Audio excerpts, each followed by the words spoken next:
Hello everyone, and welcome back to the channel.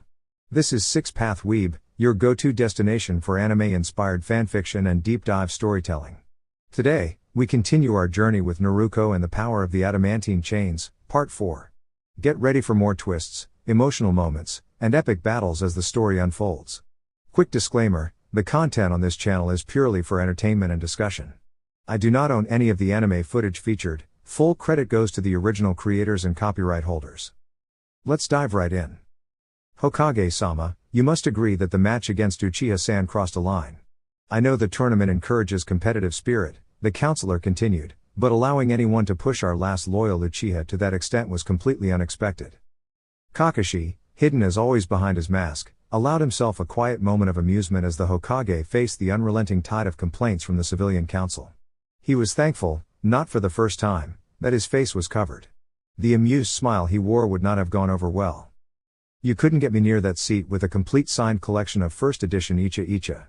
Not a chance, he thought to himself, listening as another counselor, this one likely from the banking sector, demanded either special training for Sasuke or disciplinary action against Naruko for the injuries sustained during their sparring match. While Sasuke had suffered a broken arm, collarbone, and a few internal bruises, the situation remained within the bounds of the event's regulations. Using a series of discreet hand signs to signal Nico, one of the Anbu on duty, Kakashi began silently betting on when the Hokage might finally lose his patience. Nico stifled a laugh, returning her focus to the room. Despite the pressure of the day, Kakashi was quietly content that his final duty shift before retirement would be remembered fondly, unlike the abrupt end so many Anbu careers met. His thoughts were interrupted by a sudden crescendo of voices, louder by the second, until the very air seemed to tremble with the noise. Kakashi couldn't help but feel a spark of relief when the Hokage finally addressed the chaos. "Counselors, please." The Hokage called, only to be ignored. His patience wore thin. With a sudden sharpness in his voice, he commanded, "Sit down and be quiet." A flicker of chakra emphasized his authority, freezing the room into silence. "I understand your concerns," he continued with calm but firm authority, "but we gain nothing from shouting over each other." Turning his attention to the heart of the matter, the Hokage addressed the injuries sustained during the Parents' Day tournament. "While some of you are understandably concerned about Uchiha Sasuke's well-being, I assure you that all actions taken during the event followed established rules. No lasting harm came to any participant." Kakashi knew that beneath the Hokage's gentle tone was a very clear message: the matter is closed. "But Hokage-sama," one counselor protested, "surely you see that the Kodama child's actions were excessive. If Sasuke had suffered any lasting harm, the village could have faced serious consequences. We must take measures to ensure such risks are avoided in the future." Kakashi watched the Hokage's smile fade slightly, his calm giving way to firm resolve. "Let me remind you," the Hokage said, "that the academy and its events remain under my jurisdiction. Kodama-san followed the rules. If anything, the more concerning action came from Sasuke himself. His technique could have gone beyond what's appropriate for a sparring match." The room quieted further at the Hokage's words, the shift in tone unmistakable. "However," the Hokage added, "I do acknowledge Sasuke's importance to the village. You've previously requested that Inu be reassigned to support his development once he begins active duty." Kakashi's stomach sank. This seems strange, he thought, listening carefully. "Inu is one of our most talented Anbu," the Hokage continued. "Until now, such requests were denied. But I believe it's reasonable to strengthen Sasuke's training pathway. Therefore, I've asked him to step down from his Anbu captaincy and assist with Sasuke's development, including acting as his Jonin instructor after graduation." Kakashi narrowed his eyes behind the mask. "I never agreed to that," he thought with a frown, noticing the approving murmurs from the council. The Hokage moved quickly to conclude the meeting, dispersing the council with non-committal assurances about additional support for Sasuke. As the last counselor exited, the Hokage let out a long breath and turned to Kakashi. "I'm guessing you'd like some clarification?" he said with a dry smile. "Considering you told me I'd be mentoring Naruko, yes, I'm definitely confused," Kakashi replied evenly. The Hokage was always calculating, but this caught him off guard. "I needed to redirect their frustration," the Hokage admitted. "Naruko followed the rules, but that doesn't stop certain people from using any excuse to put pressure on her. The Uchiha name still holds power, and some will do anything to elevate Sasuke." He looked away for a moment before returning his gaze. "I'm not asking you to dedicate all your time to Sasuke, just help him occasionally, enough that I can say he's getting expert guidance.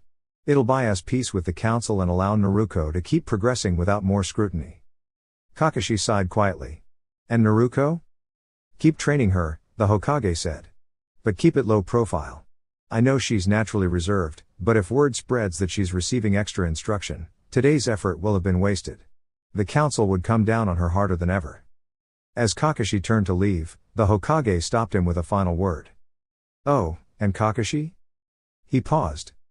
Tell Naruko she did exceptionally well yesterday. I was proud to see her determination. Kakashi smiled behind the mask and nodded once before stepping out into the hall. For once, Kakashi was genuinely having trouble finding Naruko. She was almost always training at her usual spot during her time off from the academy, but the field was completely empty when he arrived. A brief check at her apartment in Ichiraku Ramen turned up nothing, and he began to feel a flicker of concern. Just as he considered checking with the Hokage, he spotted a familiar flash of red hair near the village gates. It only took a moment for Kakashi to catch up with her, but he nearly stumbled when he saw who was running alongside her. Keeping pace beside Naruko was none other than a bright green-clad clone of the man who had once declared Kakashi his eternal rival. The clone was loudly exclaiming something about the power of youth, while Naruko jogged beside him with a distracted nod. For a brief second, Kakashi imagined a future where his beloved sensei's legacy had been transformed into a second guy, complete with matching green jumpsuit and energetic speeches. The image was enough to make him shiver, and he quickly shook the thought from his mind before speeding up with a quick shunshine to catch up with them. Kakashi-san. What are you doing here? Naruko asked between breaths, clearly feeling the effects of the long run. I was looking for you, actually, Kakashi replied. You weren't at your training grounds, so I thought I'd see if I could find you around the village. Neither Naruko nor her energetic training partner slowed down as they spoke. In fact, they seemed to be moving faster, both keeping an eye on each other's pace. I was there earlier this morning, Naruko explained. But after Lee-san passed by a few times, I asked what he was doing. He said his weighted training helps build endurance, so I joined him. That was about 4 hours ago. And he hasn't stopped. Kakashi couldn't help but smile a little in relief. If Naruko was growing weary of Lee's famously intense routines, perhaps he didn't need to worry about her fully adopting the same training methods. So, is something going on? Naruko asked, casting a hopeful glance Kakashi's way. Actually, yes, Kakashi said, tone even. We need to go over a few things from the tournament, and I have some updates about my schedule. Could you meet me at your usual training ground in about 20 minutes? He made sure to keep his voice calm and low. The last thing he wanted was for Naruko's training companion to insist on joining them for a motivational lecture. Naruko nodded and turned to let Lee know. Youth. I shall train twice as hard in your absence, my energetic friend, Lee shouted cheerfully. Kakashi winced, and he noticed Naruko subtly flinch at the volume. Even from a distance, Lee's enthusiasm was hard to miss. Not wanting to risk further exposure to that level of energy, Kakashi vanished in a series of swift steps and arrived at the training ground to wait. It wasn't long before Naruko emerged from the trees, slightly out of breath but clearly determined. I don't think I've ever seen you this tired before, Kakashi remarked with a friendly smile. Usually you bounce back from anything. Wearing 2 sets of training weights makes a difference, Naruko replied, bending forward with her hands on her knees as she caught her breath. You're still wearing them? Kakashi asked, surprised. I figured you would have left them behind when the tournament started. I thought about it, Naruko admitted, stretching her arms. But I figured if I'd trained with them, I might as well keep going. It was tough, but the first set was tough when I started too. And now I know, if I ever need to go all out, taking them off would give me a huge boost. Kakashi blinked. Wait, Naruko, are you saying you were wearing both sets of weights during your match with Sasuke? Of course, Naruko replied. You told me that if I took them off, you'd tell Atomi-san I bought out the entire bakery cinnamon buns. I didn't want to risk that kind of misunderstanding, so I kept them on. Kakashi resisted the urge to sigh loudly. That joke had clearly stuck with her more than he intended. I meant before the tournament, not during it, he said. Training with weights only helps if you remove them when it matters. You never said that, Naruko replied with a shrug. And besides, I still won. Doesn't that mean it worked out? It means you're even stronger than we thought, Kakashi said, silently marveling at her progress. Whoever had helped train her before her return to Konoha had clearly done something right. But she hadn't let it get to her head, and that was something Kakashi appreciated deeply. Confidence was good, but balance was better. But anyway, Kakashi continued, shifting topics, the reason I came to find you is actually related to the tournament. First off, congratulations, both from me and the Hokage. You did incredibly well. Naruko offered a small smile, but it faded quickly. Let me guess. Not everyone was happy about it? Well, Kakashi said cautiously, there's been some attention. But no one's calling for anything harsh. Sasuke will be getting some additional training, and I've been assigned to help with that. It'll only take up a bit of time each week, and I'll still be working with you just as much. We'll just have to schedule things more carefully. Naruko's expression softened, though a slight crease remained in her brow. So he gets extra training after using a really risky technique, and I'm the one everyone's whispering about. Kakashi gave a small nod, understanding her frustration. Sometimes things aren't fair. But your performance spoke for itself. You showed strength, control, and perseverance. That's what people will remember. Naruko sighed and looked away for a moment, then glanced back. So you really didn't mean for me to wear the weights during the tournament? Kakashi chuckled gently. Not quite. But I admire the dedication. No, but from what I saw, I'm glad I did. You're trying to keep a low profile. Winning is one thing, completely outshining the entire class would have definitely raised some eyebrows. Besides, you would have gotten bored if that match had been too easy, right? Kakashi's comment brought a small smile to Naruko's face. Never reveal everything you can do, right? Kakashi chuckled and gently gave Naruko's shoulder a supportive pat. It warmed him to see how far their bond had come. Naruko was not one to accept casual contact unless it came from someone she trusted deeply, an understandable trait shaped by her early experiences. Exactly. Shinobi are meant to work from the shadows. Leave the dramatic showdowns to the samurai, Kakashi said, glancing up to check the time. All right, I need to head out now. But I won't start Sasuke's additional training for another 2 weeks. Same time tomorrow? 2 weeks? Why the delay? Naruko asked curiously. I thought they'd want you to begin immediately. They probably would. If not for the injuries Sasuke sustained during the match, Kakashi replied with a faint smile. Even though he wasn't particularly fond of Sasuke's attitude, Naruko still flushed slightly in embarrassment. I actually hurt him that badly? She asked softly. Well, his arm's in a cast, and he's got a few cracked ribs. It sounds worse than it is, he'll recover just fine in a couple of weeks, Kakashi assured her with a light tone, though Naruko's blush deepened. Don't worry. You follow the rules, and sometimes these things happen in training, he said before his expression turned firm. But listen, don't ever let your guard down in a match like that again. You gave your opponent a clear opening, and that's not something a shinobi should ever do. Then, lightening the mood again, he waved. See you tomorrow, Naruko. He turned and walked away from the training field, already bracing himself for a less pleasant conversation ahead.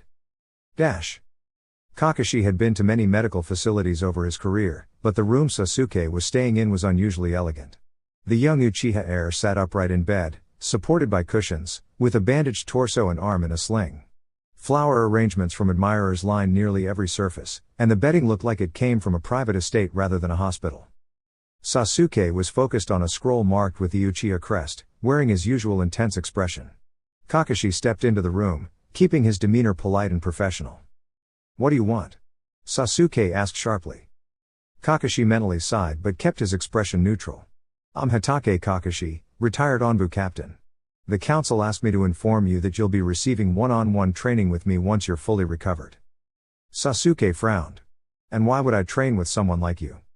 Suppressing his rising frustration, Kakashi replied calmly, because I was already a chunin at your age and a jonin not long after. More importantly, this decision comes from the council. If you have concerns, you're welcome to speak with the Hokage. He added, unable to resist a slight nudge, considering what happened during the tournament, I'd think you'd be eager to improve. Sasuke's face turned red with frustration. Naruko just got lucky. I let my guard down, she wouldn't have stood a chance otherwise. Right, Kakashi said, unimpressed. Someone who managed to win decisively with a well-timed move is hardly lucky. A shinobi is expected to adapt and respond under pressure. If you're going to provoke your opponent, you'd better be prepared for their response. Kakashi's tone remained firm but composed. I'll see you in 2 weeks. That's when we'll begin. With that, he turned and left, leaving a visibly annoyed Sasuke behind. As he walked down the corridor, Kakashi muttered under his breath, honestly. Who gives their opponent a free opening like that? Hinata stood quietly in her father's office, her gaze respectfully lowered as she waited for him to finish his paperwork. Being around Hiyashi always made her feel nervous. Her reserved nature often clashed with his strict expectations, and she found it difficult to sense the affection her mother often said he had for her and her sister, Hanabi. Finally, Hiyashi looked up, his pale eyes calmly observing her. "I heard you placed first in the Parents' Day tournament?" His tone was measured, without emotion. "Why yes, father. I placed first in the girls' bracket," Hinata answered softly, her stutter more from nerves than uncertainty. Hiyashi's expression barely changed.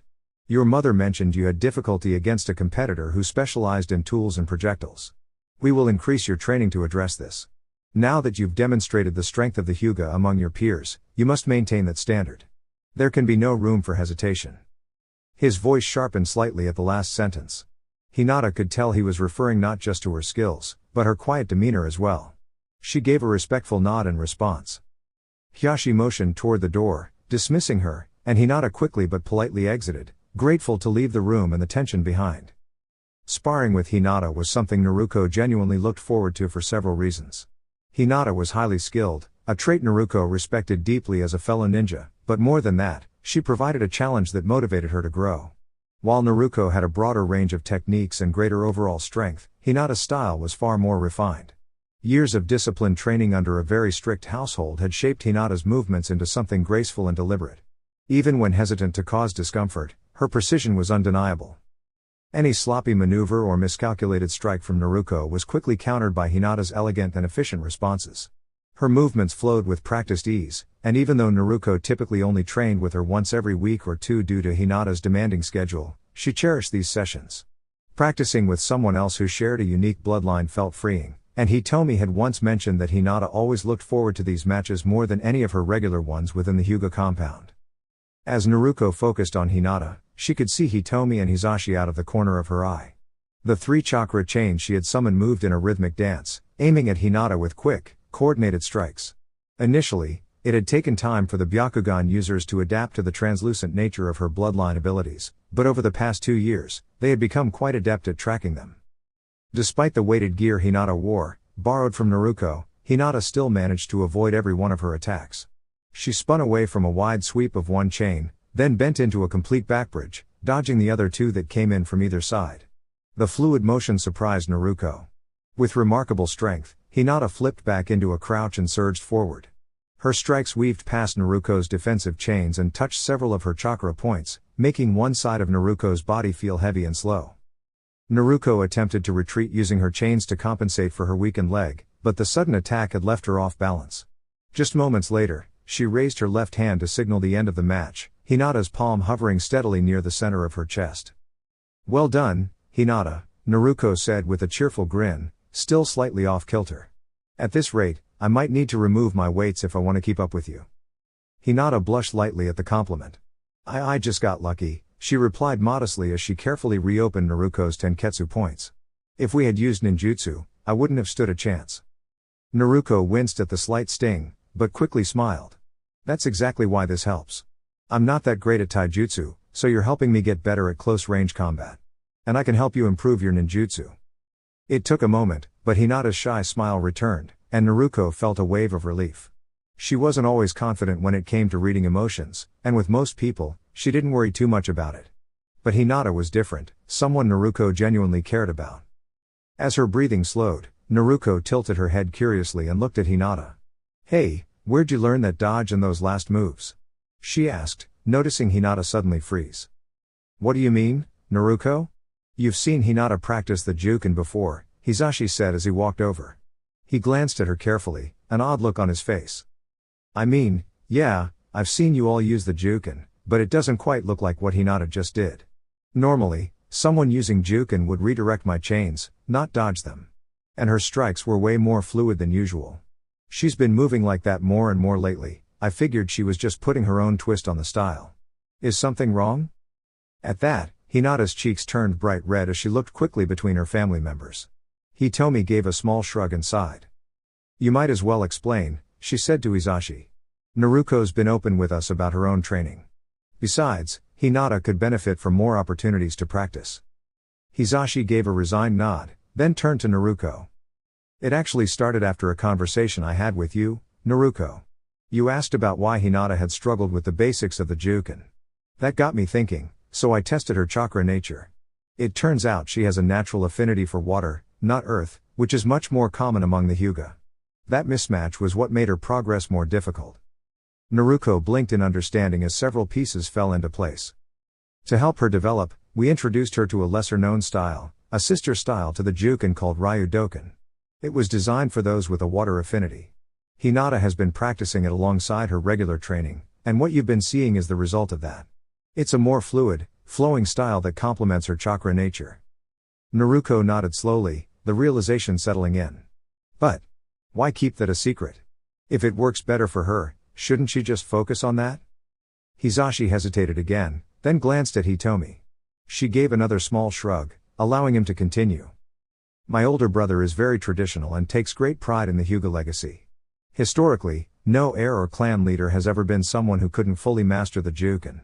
He's firmly against Hinata learning Ryudoken and insists she focus only on the traditional style.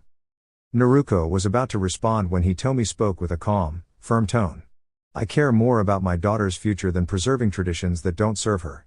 If adapting means she grows into her full potential, then that's the path I support. Naruko gave a thoughtful nod. I don't know much about family traditions, but sticking to something that doesn't work just because it's old doesn't seem wise. Maybe it's time to start some new traditions. Exactly, Hitomi said with a smile. And now that you know, Hinata can get even more valuable training by sparring with someone like you. Hisashi and I are well versed in the Juken, but learning to apply a new style against a variety of opponents is key. Naruko chuckled. Training with Hinata was already something she enjoyed, now it had even more meaning. She turned to Hinata with a playful smile. Ready for another round? Let's see more of those new moves. Hinata smiled back, just a little more confidently this time. The two adults stepped aside as the girls returned to their positions. Hisashi raised a hand high, then brought it down. Hajime. Kakashi sat across from Hiruzen in the Hokage's office, his usual orange book resting just below eye level. While many in Konoha disapproved of his reading habits, Hiruzen had long grown used to them. He even seemed to appreciate Kakashi's ability to multitask, though Kakashi suspected the old Hokage had memorized every line in the book himself. 2 years, Kakashi. Are you telling me that 2 years have made no difference in his behavior? Hiruzen's voice was heavy with fatigue, laced with quiet concern that had little to do with the approaching council meeting. If anything, it's become more difficult, Kakashi replied, casually turning a page. Private instruction didn't help him overcome the sense of entitlement, and his focus on retribution hasn't changed either. He's talented for his age, especially with the training I've given him, but compared to Itachi at the same age, there's a long way to go. The Hokage leaned back, thoughtful, as Kakashi flipped another page. What about the psychological evaluation Inoki performed? We need an Uchiha in the field for political stability with the other villages. But can we trust him outside the village walls? Kakashi paused, weighing the question. For now, yes. We both know who his squad leader will be, and I can keep him on the right path if he starts drifting. The casual mention of a previous defection made Hiruzen uneasy, though it wasn't unexpected. Inoki's report hadn't exactly filled anyone with confidence. You've spent more time with him than I have. Do you think he'll bond with his teammates? Any connection he builds in the village might help prevent any poor decisions. Kakashi gave a short, almost amused sigh. I've seen the class roster. I'll be surprised if more than 15 pass the exams. The rest just aren't ready. If you assign the teams the way I think you will, he won't get along with either of them. There's only one standout Kunoichi this year, and the top academic performer is Councilwoman Haruno's daughter. She's enthusiastic and status-driven, to put it politely. The council will insist she's on his team, and I'll end up managing a dynamic between someone he doesn't respect and a classmate he resents. That's not exactly a recipe for unity. Hiruzen frowned as he reached for his traditional Hokage hat. Just what I need, another situation to balance alongside the council. He twirled the hat in his hands for a moment before glancing back at Kakashi. Any chance you'd like to take this hat off my hands and give me a break? Kakashi eyed the hat like it was cursed, then grinned. Only if you're willing to trade me your signed first edition collection of Icha Icha. Hiruzen whipped the hat out of reach before Kakashi could even blink. I'll take that as a no, Kakashi chuckled. Hiruzen gave him a final look before standing. Come on. The council meeting starts in a few minutes. Dash. Council meeting. No matter how many times he sat at the council table, Hiruzen was always struck by how different the Shinobi Council was from the civilian one. The number of members was the same, but the mood couldn't have been more different. The Shinobi Council moved with purpose and clarity, where the civilian council often got lost in politics and commerce. Hiruzen made a habit of being the first to arrive.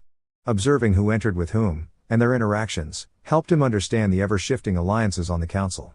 The first to arrive, as usual, was his old comrade Shimura Danzo. They exchanged a silent nod, formality long since unnecessary between the two veterans. Danzo was currently representing the Uchiha seat until Sasuke came of age, though the thought of that day arriving gave Hiruzen pause. The next group to arrive was the Ino-Shikacho trio, Yamanaka, Nara, and Akimichi clan heads. Calm and relaxed, they were confident their children would continue their time-honored legacy. They made no effort to greet Danzo, and he made none in return. Their philosophies had never aligned. When Inuzuka Tsume entered, they greeted her warmly. She had long been an ally and trusted peer. Aburame Shibi followed soon after. As always, he was unreadable. Hiruzen knew better than to believe the Aburame were unfeeling, but their measured, logical approach to every issue made their votes difficult to predict. The Kurama representative entered quietly, offering Danzo a polite nod. Then came the Hyuga representative, unexpectedly not Hyashi, but his wife, Hitomi. Hiruzen raised a brow but said nothing. He suspected Hyashi saw no urgency in today's meeting and delegated instead. Danzo clearly didn't appreciate the change, and Hiruzen almost smiled at the mild disruption to his old friend's routine. Last to arrive was Maruboshi Kosuke, the only unaffiliated representative. He had only accepted the role after intense persuasion, and a formal order from Hiruzen himself, but had since proven himself as a strong voice for independent ninja. Before the meeting began, Hiruzen's eyes drifted to 3 empty chairs, symbols of loss in time. His own seat as head of the Sarutobi clan remained unfilled due to his position as Hokage. The Senju seat had remained empty since Tsunade left the village. Naruko was technically of Senju descent, but too young to take up the mantle, especially without revealing her heritage. The Namikaze seat, however, was the one that always struck a chord. Once a small but respected clan, their lineage had nearly vanished. Their last great hope, Minato, had unintentionally brought unwanted attention to the clan, leading to its decline. Naruko, his daughter, had grown up without the support or security of a traditional clan network. Hiruzen sighed softly, then refocused as the meeting was called to order. As you all know, we have another graduating class from the academy. It's time to finalize team formations, Hiruzen began. I'm sure many of you are already preparing to celebrate your children's transition into full shinobi status. 7 clan heirs would graduate this year, a remarkable number. Pride was visible on many parents' faces. At a gesture from Hiruzen, the Anbu at the door opened it for the incoming Jonin sensei. 4 entered, standing respectfully before the council. Kakashi, notably, was without his trademark book. We expect 12 students to graduate. As last year's teams remain intact, we'll be forming 4 new teams this year, Hiruzen continued, then turned to the Ino-Shikacho clans. Following tradition, I propose a team of Yamanaka Ino, Akimichi Choji, and Nara Shikamaru. My son, having returned from his time with the Guardian 12, will serve as their Jonin. There was no opposition. Their predecessors had been a model team, and the village always needed reliable scouts and intelligence units. Next, Hiruzen addressed the council again. To replace the tracker specialist team we lost last year, I propose a team of Aburame Shino, Inuzuka Kiba, and Hyuga Hinata. The combination of tracking and support skills should serve us well. I recommend Yuhi Kurenai as their Jonin sensei. As expected, a wave of objections rippled through the room, but not from Hitomi Hyuga, who remained silent and composed. Hiruzen lifted a hand to signal calm, then nodded toward Tsume Inuzuka, who had been among the first to object. Tsume, you may speak. Hokage-sama, why assign a genjutsu specialist to a tracking team instead of someone like Kakashi? We all know he has the dog summoning contract, which is especially suited to tracking. Wouldn't it be more strategic to include that skill set in the team? Hiruzen was quietly pleased, if somewhat surprised, at the reasonable nature of Tsume's inquiry. She was known for being passionately protective of her family, and often reacted strongly in such meetings. But today, she seemed to be reining in her more intense instincts. There are 2 key reasons, the Hokage began. First, Kakashi is needed as the mentor for another team, due to his unique skill set, which will become relevant shortly. Second, while Kakashi's tracking summons are indeed valuable, he remains a combat-centric shinobi. His abilities are most effective in direct confrontation. The Juken and Inuzuka fighting styles are certainly strong, but they require close contact to be effective. The Kikaiku, while powerful, take time to work. Yuhi-san's Genjutsu, on the other hand, offers valuable mid-range coverage. She can disorient or mislead an opponent, giving Hinata and Kiba the opportunity to close in, or giving Shino the time he needs to act. Moreover, her illusions can protect the team from being detected or lead enemies away, making her an ideal support for a tracking unit. Hiruzen noticed Hitomi smiling proudly at Kurenai and had to consciously maintain his neutral expression. It also helps that she is personally familiar with Hitomi, which will ease any friction that might occur between senseis and clan heirs, he thought. Friction often arose when instructors without clan ties were assigned to teach those with established heritage. As Tsume sat back, seeming more at ease, Hiruzen turned his attention to the final team listed in the roster. If he could approve Naruko's graduation and team placement without incident, he could finally stop worrying about how the civilian council might react to her true heritage, something he had been dreading for years. His greatest concern had always been the possibility of Naruko's identity as the QB's host becoming public knowledge. Such a revelation could lead to intense pressure from the council to subject her to a highly restrictive and militarized path. Hiruzen had seen what such paths did to people in the past. While he couldn't deny that her power could benefit the village, he deeply wished to spare her that kind of existence. Once Naruko officially became a Genin, she would be part of the standard command structure, with Hiruzen at its head, allowing him to protect her future more directly. Our third proposed team will serve as a flexible assault group under the leadership of Hatake Kakashi, Hiruzen said, nodding to the Jonin before continuing. As mentioned, Kakashi's experience is critical for this team. He will be mentoring Uchiha Sasuke, in anticipation of his developing the Sharingan. Based on academy performance, Sasuke is well suited to both close and medium-range combat, and with his clan's bloodline, his potential is significant. To balance the team, the second member will be Haruno Sakura. Her chakra control is exceptional for her age, making her a strong candidate for genjutsu training or medical specialization. Hiruzen paused a moment to steady his breath before announcing, the final member is Kodama Ruto, serving as a versatile fighter with medium and close-range potential. The truth behind Naruko's assignment to Kakashi's team was simpler: he trusted Kakashi to guide her. Kakashi knew the full story behind Naruko's origins, and he would be more than a teacher, he would be a protector. Most of the council only seemed to care that Sasuke was assigned to an elite instructor, and the absence of objection from Danzo signaled smooth approval. Hiruzen allowed himself a quiet sigh of relief and began wrapping up the meeting. As previously stated, we expect no more than 12 graduates. However, realistically, only 9 are certain. Should more graduate, Hugako will take up the role of sensei for the additional group.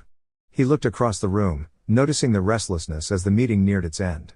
If there is no further business, this concludes today's session. In moments, the council room emptied, leaving only Kakashi and Hiruzen. That went better than expected, Kakashi remarked. As long as you're Sasuke's instructor, the council seems satisfied, Hiruzen replied with a relieved smile. After tomorrow, Naruko will be outside the reach of the civilian council, and I'll be able to protect her if she decides to reveal who she truly is. You think she'll choose to be open about it? Kakashi asked quietly. She seems more at peace living quietly. That's her decision. I've made the mistake of trying to guide her future without asking what she wants. I won't do that again. If she wishes to stay in the background, that's her right. All I can do is make sure she has the freedom to choose. Kakashi nodded and turned to leave. Kakashi, Hiruzen said, stopping him. I know Naruko doesn't always get along with Sasuke or Sakura, but the council has a vested interest in Sasuke's progress. I need you to keep the peace, at least until Naruko reaches the next level. You understand what's at stake. Kakashi nodded again and exited silently. Naruko sat high in the trees, watching the sunset from the training ground she used to visit with Itachi. A small, carved token spun idly in her fingers, one side etched with her former teacher's likeness. She barely noticed it as she quietly reflected on the past. I'm finally taking my first real step, she whispered, glancing down at the symbols of her past lessons. This was the day she'd worked toward for so long, graduation from the Ninja Academy. The written test had been dull, but manageable. The physical tests were almost laughably easy for someone with her experience. She'd trained in throwing weapons for years, and being asked to master 3 basic techniques felt oddly underwhelming. Still, becoming an official Genin was something to be proud of.